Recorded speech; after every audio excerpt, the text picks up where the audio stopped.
اور جو کچھ ہم نے ان کو عطا فرمایا ہے اس میں سے خرچ کرتے ہیں، اور جو کتاب اے پیغمبر تم پر نازل ہوئی اور جو کتابیں تم سے پہلے پیغمبروں پر نازل ہوئیں سب پر ایمان لاتے اور آخرت کا یقین رکھتے ہیں۔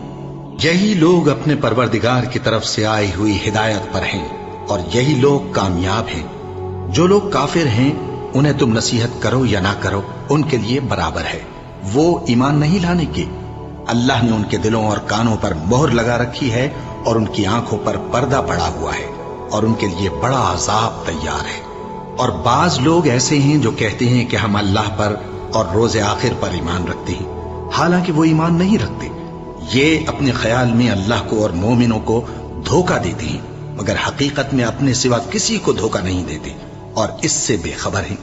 ان کے دلوں میں کفر کا مرض تھا، اللہ نے ان کا مرض اور زیادہ کر دیا اور ان کے جھوٹ بولنے کے سبب